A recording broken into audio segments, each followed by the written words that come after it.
Good evening. My name is Dr. Sam Morse, and I'm the Director of Enrollment for Southeastern Baptist Theological Seminary and the College at Southeastern. Of course, we wish that this would be in person, that you would be on campus experiencing all that Southeastern has for yourself. But since we can't do that, it is our goal to bring as much of Southeastern to you as possible. We at Southeastern firmly believe that our faculty are the heart behind all that we do to teach and train our students to go and fulfill the Great Commission. So we've created this series to give you the opportunity to get to know some of our professors better and for them to be able to interact with you. We hope that this series allows for you to see who we are as a school and all that Southeastern has to offer you. We also want to encourage you to be on the lookout for the many exciting ways that you can interact with us, such as our bi-weekly Zoom calls with admissions, financial aid, and housing, as well as the many giveaways for those who are at various stages in the application process. We hope that this time is beneficial for you, that you join us tomorrow for a Zoom call at noon so that these professors can hear from you and answer any questions that you may have for them. It's great to have you with us. Let's get started.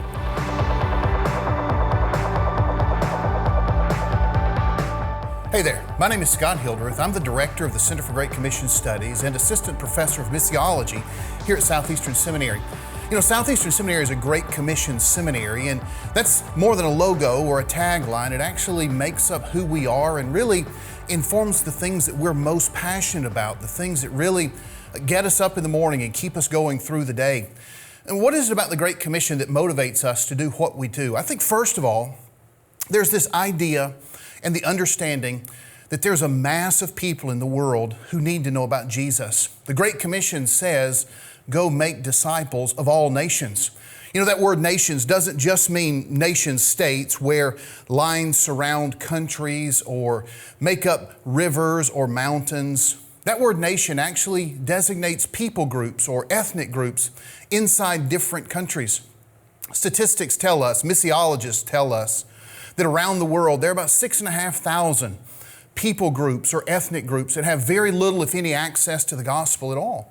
That means that if someone woke up in the morning and had a sudden urge to know something about the gospel, they could ask many people around them. They could walk and investigate their village or their city and not find anyone who could explain to them the good news of Jesus Christ. You see, the thing that motivates us at Southeastern is the realization that there are millions, if not billions of people around the world whose access to the gospel is limited.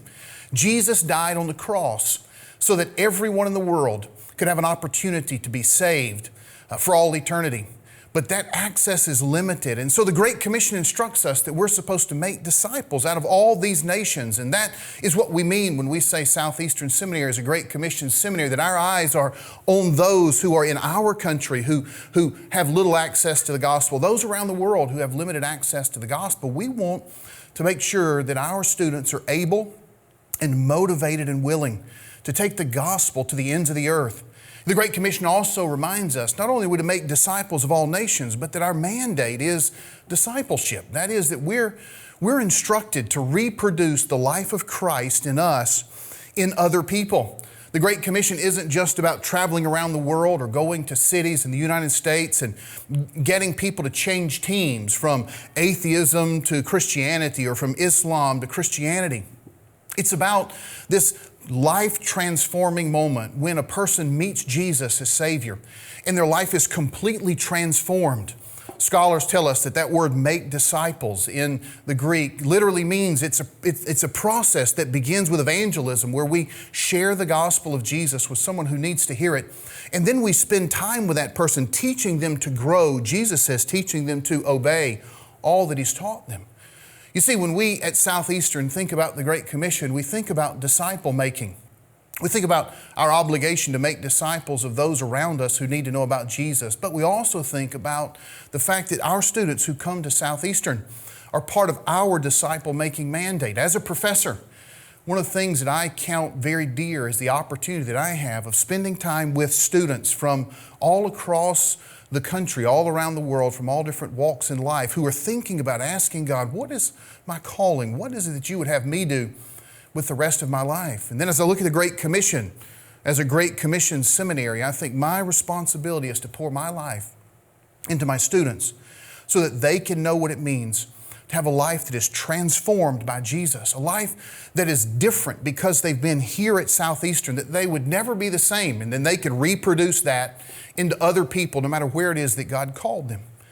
And when we say that Southeastern Seminary is a Great Commission seminary, and as I think about this for myself, I'm reminded that the Great Commission isn't just Jesus' famous last words. You see, when somebody thinks about famous last words, it's as if someone said something and they at the end of their life, they forgot and thought, man, what's one more thing I need to tell you before I go away? Oh, by the way, don't forget to do this, or this is what I want you to remember me by.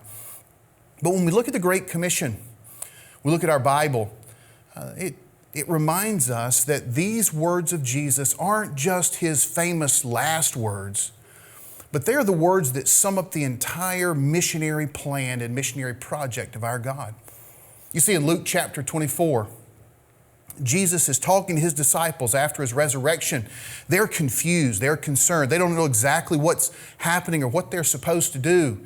And Jesus says to them, don't you remember what I told you when I was with you? That everything that was written about me in the law of Moses, in the Psalms, and in the prophets had to be fulfilled. He says that it was written in the law and in the prophets and in the Psalms that the Christ would suffer and die and rise again. And we know this is true. We read our Bible and we see plenty of examples in the Old Testament where we see the prophecies, if you would, of Jesus coming and dying. We read in Isaiah about a lamb that was led to slaughter. We read in Psalm 22 where Jesus is pictured in the Psalm of David as one who says, my God, why have you forsaken me? But if we think about Luke 24 again, there's an important little phrase in there, important little word. It's the word and. If you go back and read it, Jesus says that the Christ must suffer and die and rise again. And, He says, that repentance and forgiveness of sins would be preached to all the nations beginning in Jerusalem. You see, this word of Jesus reminds us that the Great Commission has been part of God's mission since the beginning of time. The Great Commission, or the proclamation of the gospel, the making disciples of all people, is something that is part of God's teaching in the law. So Moses tells us, if we think about God's covenant to Abraham, Moses tells us that in that covenant to Abraham, that the nations would be blessed, the families of the earth would be blessed.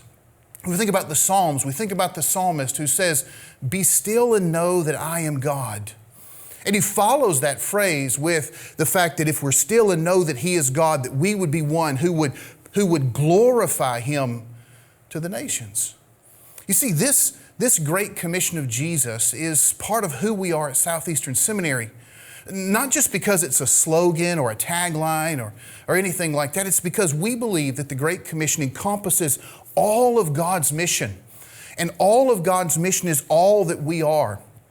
Everything that He's made us to be is men and women who are pursuing His mission to the ends of the earth. Jesus says that because of this, I'll be with you even to the ends of the age. So we know that we give our own lives, we commit ourselves to everything that Jesus is about. As the director of the Center for Great Commission Studies, this Great Commission is our mandate to the nations, but it's also our mandate to our students. You see, part of my responsibility and my team's responsibility is to make sure that every student who comes to Southeastern, regardless of your calling, God called you to be a pastor, or a student pastor, or a women's ministry leader, perhaps a lay person in whatever calling that God places on your life.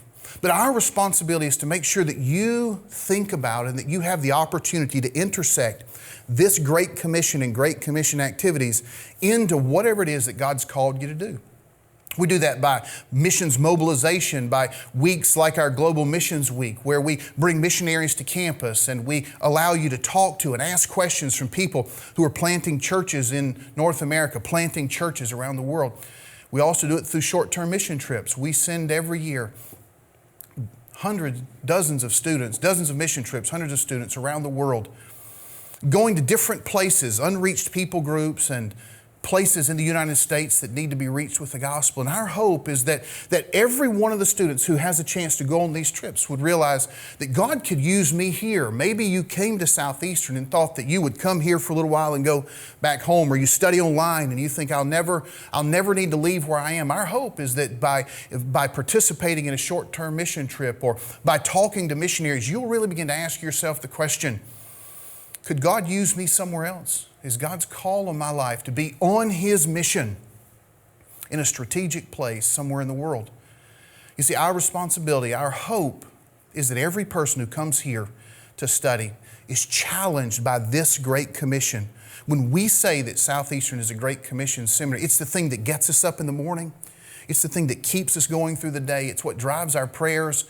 It's what motivates our enthusiasm. You know, as a missions professor, some jokingly ask the question, well, how is it that the Great Commission influences what you do in your class? I mean, you teach missions. It's the very thing that the Great Commission is. Well, you know, if you take a class from me or from any other of our missions professors, I think there are a couple things that it would be important to understand. First, in all of our classes, you're going to do things like read and write and do projects and take tests. In other words, being at Southeastern is a whole lot like, well, it's like being in school because it is school. I mean, you come here to get a degree, a master's degree or a bachelor's degree or whatever degree it is that you pursue, and we want to make sure that our students are academically prepared. We want you to know how to read and write and work together. We want you to know how to take tests and be successful. Because we know that God doesn't give you any brownie points just for halfway getting done. My pastor, when I was called to ministry, said if God calls you to the ministry, He calls you to prepare.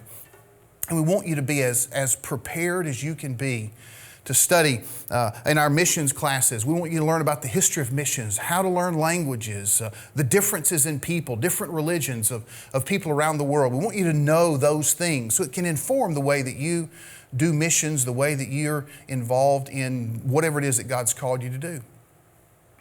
But I think the other thing about Southeastern being a Great Commission seminary that informs and instructs the way that we do what we do, and I like to put it this way.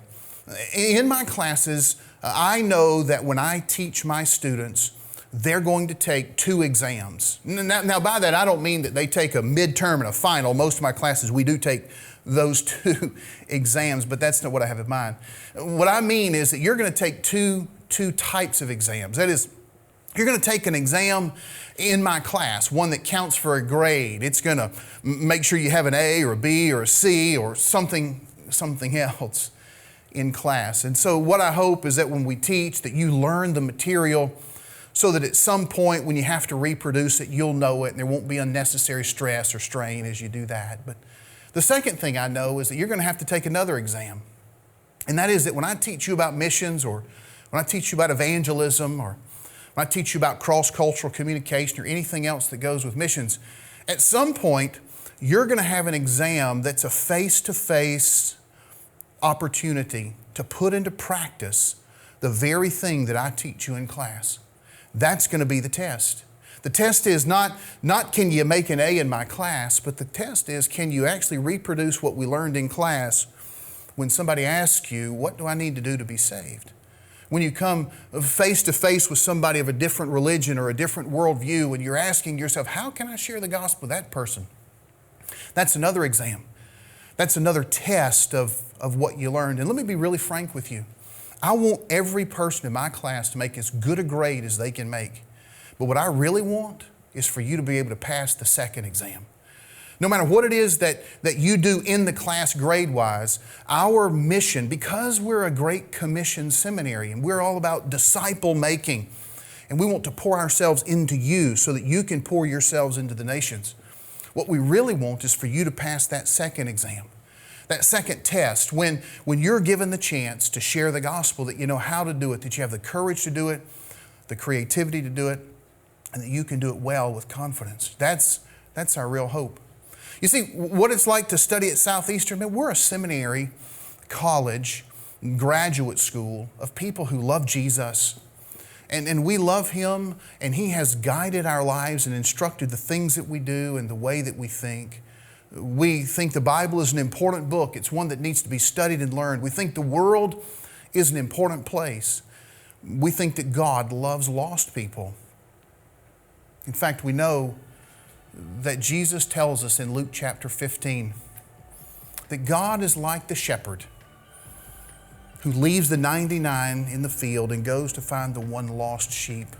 That God is like the woman who turns her house upside down so that she can find the one lost coin. And when she finds it, she throws a party to celebrate. I found this coin that was lost. God is like the Father who looks at the prodigal son who wandered away and then made his way back home, who smothered him with hugs and kisses.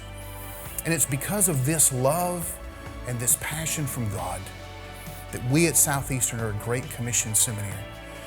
We want to pray for you. We hope that God would lead you to study with us, and if He does, we want you to know what you're going to get into. That is a group of people who are really serious about this idea that the nations need to know who Jesus is, and somebody needs to go tell them, and that somebody needs to be somebody from here. That our mandate is to make disciples of all nations, to reproduce who we are and all that Jesus has done in us to the world around us. And that this allows us to participate in God's mission that's been going on since the beginning and will continue until the end of this age. And we want you to come participate in all that we're doing.